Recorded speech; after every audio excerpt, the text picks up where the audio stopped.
नमस्कार, आप देख रहे हैं सी न्यूज और मैं हूं ज्योति अरोड़ा। आइए नजर डालते हैं इस वक्त के न्यूज बुलेटिन पर। बिजनौर के नजीबाबाद में मंडलीय ग्रामोद्योग बोर्ड नजीबाबाद द्वारा ब्यूटी पार्लर का 15 दिवसीय प्रशिक्षण का कार्यक्रम किया गया, जिसमें अभ्यर्थियों द्वारा प्रशिक्षण का लाभ लिया गया। ये योजना उत्तर प्रदेश सरकार द्वारा स्वरोजगार के लिए चलाई जा रही है, जिसे प्रशिक्षण प्राप्त कर महिलाएं अपने क्षेत्र में ब्यूटी पार्लर चलाकर स्वयं का रोजगार पा सकेंगे और समाज में सम्मान से जीवन यापन कर सकेंगे। आप बताइए। मेरा नाम काजल है। मैं यहाँ पर टीचिंग मतलब स्टूडेंट हूँ और मुझे यहाँ पर पार्लर के लिए सिखाने के आप लिए आए ब्यूटी पार्लर का कोर्स करने के लिए आए हैं। कितने समय का कार्यक्रम है बता सकते? ये 15 दिन का कार्यक्रम। अच्छा, आपने प्रशिक्षण लिया है? जी। अभी चालू है। उसके बाद आप क्या करेंगे? उसके बाद हमें पार्लर मतलब अगर हम रोजगार करना चाहते हैं तो सर हमें कुछ बता रहे हैं, हेल्प करेंगे और हम पार्लर खोल सकते हैं। मतलब पार्लर के बारे में सब कुछ है, यानी अपने रोजगार स्वरोजगार की स्वयं रोजगार कर सकते हैं। उसके लिए आपने कदम बढ़ाया और प्रशिक्षण लेने के लिए आप आए। आपको कोई असुविधा तो नहीं हुई? नहीं, ऐसे कुछ बात नहीं। प्रशिक्षण सही चल रहा है? सब कुछ बहुत अच्छा है। ठीक है। मेरा नाम रूपचंद मौर्य है। मैं ADISP के पद पर विकासखंड नजीबाद में कार्यरत हूँ। आज यहाँ नजीबाद में खादी ग्रामोद्योग कार्यालय पर ब्यूटी पार्लर की ट्रेनिंग संचालित की गई है, जिसमें 25 प्रशिक्षणार्थियों के द्वारा प्रशिक्षण दिया जा रहा है। इसके अंतर्गत प्रशिक्षण प्राप्त करने के उपरांत इन सभी प्रशिक्षणार्थियों को रोजगार से जोड़ने के लिए और अपना रोजगार शुरू करने के लिए, अपनी आजीविका बढ़ाने के लिए, इनको आत्मनिर्भर बनाने के लिए ये कार्यक्रम चलाया जा रहा है। सर, मेरा क्वेश्चन है कि इस समय आप जो ब्लॉक से संबंधित कोई योजना हो उसके बारे में थोड़ा सा प्रकाश डालिए। ब्लॉक के अंतर्गत हमारे ब्लॉक के अंतर्गत NRLM यानी कि national rural livelihood mission, Uttar Pradesh राज्य ग्रामीण आजीविका मिशन के अंतर्गत भी महिलाओं को सशक्तिकरण करने के उद्देश्य से समूह के अंतर्गत बनाकर, समूह गठित करके उनको आत्मनिर्भर बनाया जा रहा है। क्या इस पर ऋण मिलेगा? इस पे NRLM के अंतर्गत समूह की महिलाओं को 15,000 का रिवॉल्विंग फंड और 1,10,000 रुपये CIF का फंड दिया जाता है प्रत्येक समूह की महिलाओं को। चलिए, धन्यवाद। बिजनौर से सीनियर संवाददाता रविंद्र कुमार की रिपोर्ट। ग्राहकों के हित में एक अच्छी पहल की शुरुआत की गई, जिसमें अब हलवाई को उसके द्वारा बनाई गई मिठाई की खाद्य वैधता अंकित करनी पड़ेगी।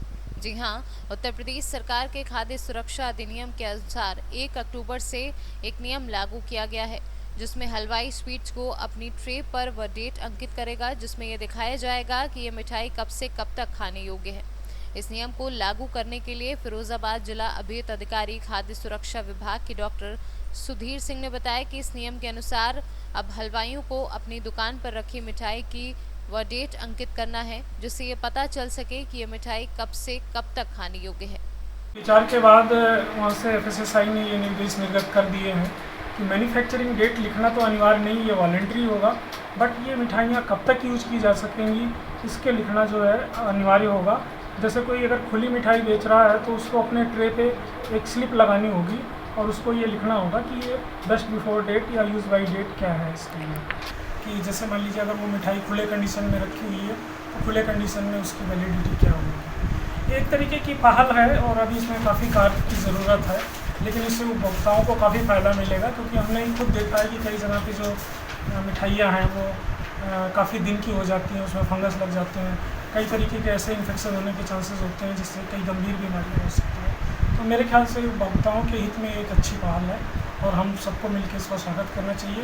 व्यापारियों के इसके लिए हम लोग प्रशिक्षण भी देने का प्लान बना रहे हैं, उनको जागरूक भी करेंगे, उनको किसी तरीके की असुविधा नहीं होगी, बट मेरे ख्याल से इसको सभी को स्वागत करना चाहिए। इस प्रतिबंध को लागू कराने के लिए हमारे पास ये अथॉरिटी है कि जो डायरेक्शन इशू होते हैं इसके खाद्य सुरक्षा अधिनियम धारा 55 के तहत जो लोग इनको नहीं मानेंगे उनके खिलाफ मुकदमा दर्ज किया जाएगा। इवन ये भी हो सकता है कि कोई कंज्यूमर दुकान पे जाके और उसकी फ़ोटो खींच के अगर वहाँ पे स्लिप नहीं लगी है वो भी विभाग को देता है तो उसके आधार पे भी उस पर कार्रवाई हो सकती है। तो ये नियम इस पर काफ़ी कड़े हैं और 2 लाख तक के जुर्माना का भी प्रावधान है मुकदमे के बाद। लेकिन हम पहले ये चाहेंगे कि लोगों के सहयोग से इस प्रावधान को एक अच्छी पहल के साथ लागू कराया जाए। फिरोजाबाद से सीनू संवाददाता इरफान अब्बासी की रिपोर्ट। लगातार प्रदेश में बलात्कार, हत्या, लूट हो रहे हैं और प्रदेश के मुखिया के कान पर जू तक नहीं रेंग रही। लगातार प्रदेश की भाजपा सरकार इन अपराधों पर अंकुश लगाने में असमर्थ दिखाई दे रही है। जिस प्रकार हाथरस की युवती के साथ गैंगरेप होता है, फिर उसको इतना पीटा जाता है, हॉस्पिटल में भर्ती करना पड़ता है और उसके बावजूद हाथरस पुलिस अपराधियों के खिलाफ एफआईआर तक नहीं लिखती और अपराधियों को बचाने की पूरी कोशिश पुलिस द्वारा की जाती है। वहीं इसी के विरोध में कैंडल मार्च देवापुर से मरदाहा पर निकाला गया। लोगों का धरना देकर शोक अर्जित किया और हाथरस की पीड़िता को इंसाफ दिलाने के लिए सड़क पर उतर आए। जी सर, आपका परिचय? मैं राम नारायण यादव, जिला पंचायत सदस्य प्रतिनिधि, मरदह, जनपद गाजीपुर। इतने भीड़ के साथ आप लोग यहाँ पे क्या कर रहे हैं? हम लोग इतने भीड़ के साथ, नौजवान युवाओं के साथ, देश की बेटी मनीषा के लिए, हत्यारों को फांसी के लिए, जो बलात्कारी हैं उनको फांसी के लिए ऐसा कार्य हम लोग कर रहे हैं। यह देश का मामला है, देश की बेटी है मनीषा के हत्यारों को फांसी होनी चाहिए, जितनी बड़ी सज़ा हो उस परिवार को न्याय मिलना चाहिए। मैं यही मांग करता हूँ। सर, मेरा नाम शैलेश यादव, समाज सेवी, और हमारी मांग है प्रशासन के लोगों से। अपनी बात को मैं रखना चाहता हूँ नौजवानों के माध्यम से। कैंडल मार्च निकाल के हम लोगों ने आज बाबा साहब के प्रतिमा तक आए हैं। हमारे साथ जो बहन बेटियों के साथ अन्याय हुआ, जो 4 दरिंदे हाथरस में मनीषा बहन के साथ अत्याचार करके उनके जीभ और रीढ़ की हड्डी काट रही है, और यहाँ तक ने कि रात में सरकार, जोगी सरकार के जो लोग थे, पुलिस प्रशासन के लोग बिना बताए हुए उनके परिवार के लोगों को, उस बहन के पार्थिव शरीर को जलाने का भी काम किए। तो हमारी एक मांग है कि जो 4 दरिंदे हैं उनको फांसी हो, फांसी हो, फांसी हो, फांसी हो, फांसी हो, फांसी हो। मैं अवनीश चतुर्वेदी पंडित, समाज सेवी, गोविंदपुर। जैसा कि दोस्तों बहुत दुख की बात है, मनीषा बहन के साथ ऐसा अत्याचार हुआ है और सरकार इस पे एक्शन नहीं ले रही है। जो कि इस सरकार में जब से सरकार बनी है, इसमें देखा जा रहा है कि तरह तरह की अत्याचार हो रही हैं और बलात्कार हो रहा है, जो कि गोविंदपुर से सभी नौजवान भाई चलकर हम लोगों के साथ आए हैं और देखने को मिल रहा है कि सरकार से इस बहन के साथ बलात्कार किया गया, जो भी किया गया बहुत गलत हुआ। इस चीज़ के साथ बहुत हम लोगों को दुख है, लोगों को भी दुख है। सरकार से हम लोगों से आग्रह है कि सरकार इन लोगों को फांसी दे, और इस चीज़ पे फांसी।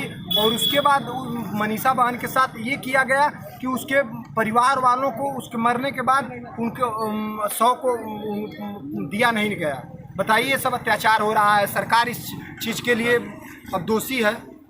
मैं राजीव यादव, क्षेत्र पंचायत सदस्य सिंघेरा, मर्दा गाजीपुर। ये लड़ाई जो कैंडल मार्च निकाला गया, ये देश की बेटी मनीषा के हत्यारों को तत्काल फांसी हो जाना चाहिए। इस सरकार में एक तरफ सरकार कहती है कि हम बेटियों का सम्मान करते हैं, बेटी बचाओ बेटी पढ़ाओ का नारा देने वाली सरकार आज कहाँ सो गई है। और ये वो एक केंद्र सरकार की मंत्री जो पिछले यूपीए की सरकार थी, उसमें चूड़ियाँ भेजने वाली, वो कहाँ सोई है। उसे तो जगना चाहिए। हो सकता है अगर कल उसी की बेटी के साथ अगर ऐसा अन्याय होगा तो ये क्या करेगी। मैं भारत सरकार और उस प्रदेश के मुख्यमंत्री आदरणीय योगी जी से मैं चाहता हूँ कि तत्काल फांसी की सज़ा सुनाने का ऐलान होना ही, तो हम नौजवान कल भी सड़क पर उतरने का काम करेंगे। और प्रशासन से, जो प्रशासन हमें बार बार धमकियां देती है कि मुकदमा लिख देंगे, हम समाजवादी साथी हैं, मुकदमे से नहीं डरते। आप लिखो मुकदमा, हो सकता है कल तुम्हारी जेल भी कम पड़ जाएगी और तत्काल फांसी हो जाए। जय समाजवाद, जय अखिलेश, जय गुलाम। अच्छा, इसके आगे आपको जाने का आदेश नहीं मिला?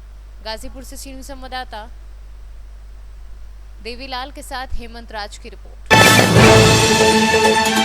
उत्तर प्रदेश के गोंडा जनपद में विधानसभा तरबगंज के खेतों में छुट्टा जानवर से निजात दिलाने के लिए सामाजिक कार्यकर्ता घनश्याम जायसवाल ने ऐसी बंदूक बनाई है जिसकी आवाज सुनकर छुट्टा जानवर खेत छोड़कर बहुत दूर चले जाएंगे और जानवरों पर इसका कोई दुष्प्रभाव भी नहीं पड़ेगा।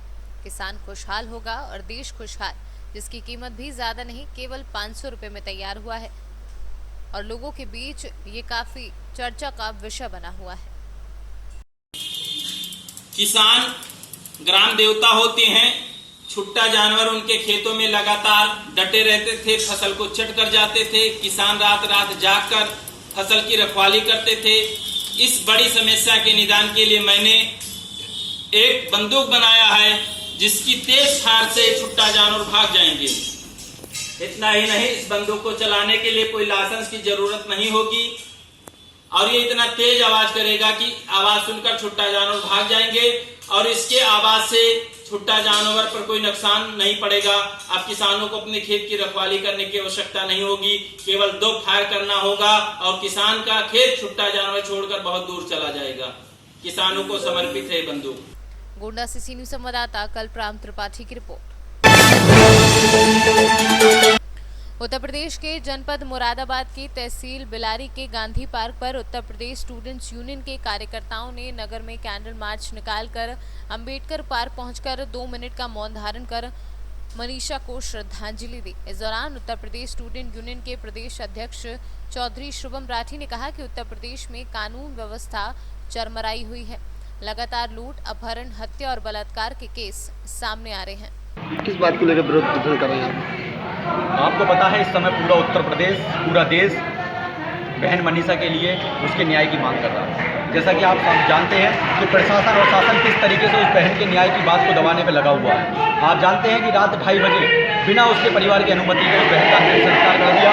पूरे देश में इस बात को लेकर आशाओं से जो मुलजिम पकड़े गए हैं अभी तक उन पर कोई सख्त कार्रवाई नहीं की गई है तथा लगातार उसके परिवार को प्रताड़ित किया जा रहा है। प्रशासन द्वारा उसको दबाया जा रहा है, उसके द्वारा उसके लगातार बयान बदलवाए जा रहे हैं। तो इस चीज़ को लेकर आज पूरी बिलारी के युवा शक्ति, भाईचारा शक्ति यहाँ पर एकत्रित हुई अपनी बहन की आवाज़ उठाने के लिए। अगर आगे ये आवाज़ को दबाया जाएगा तो ये पूरे युवा शक्ति यहाँ से हाथरस के लिए कूच करेगा। समस्त युवा अंतिम लड़ाई तक बिल्कुल लड़ाएगा। जैसे राहुल गांधी जी आप मिलने गए थे एक आम आदमी को, तो उसमें क्या कहना चाहिए? जैसा कि आप देख रहे हैं कि प्रशासन किस तरीके से पूरा मुंहजोर हो रहा है कि एक बड़ी राजनीतिक पार्टी का एक मुखिया मिलने जा रहा है किसी पीड़ित से, उसको इस तरीके से धक्का मुक्की, इस तरीके से बदतमीजी की गई है। तो आम जनता के साथ ये क्या व्यवहार करते होंगे ये आप खुद देख सकते हैं, इसमें बताने की आवश्यकता नहीं है। सर एक और घटना हुई है आज बलरामपुर में, उसको क्या कहना चाहिए? मैंने अभी अपने भाषण में भी कहा था कि अभी हमारी उस बहन की चिता शांत भी नहीं हुई थी, उसके परिवार उसके फूल लेकर भी नहीं जा पाए थे कि इतने ही अगली घटना बलरामपुर में एक बहन के साथ और हो गई। जितनी तेजी प्रशासन ने उस बहन की चिता को जलाने में किया था, अगर उतनी तेजी प्रशासन इन अपराधियों को पकड़ने में करती तो शायद ये अगली घटना ना हो पाती। सर लोगों की मानसिकता के बारे में क्या कहना? लोगों की मानसिकता एकदम बंद होती जा रही है, इसके ऊपर जागरूकता नहीं है। सरकार द्वारा इन घटनाओं के ऊपर लोगों को जागरूक नहीं किया जा रहा कि हम। मुरादाबाद से सी न्यूज संवाददाता मोहम्मद जावेद की रिपोर्ट। इस वक्त के न्यूज बुलेटिन में फिलहाल इतना ही। देश और दुनिया की तमाम बड़ी खबरों के लिए आप देखते रहिए सी न्यूज। हर खबर आपके साथ, आपके हाथ।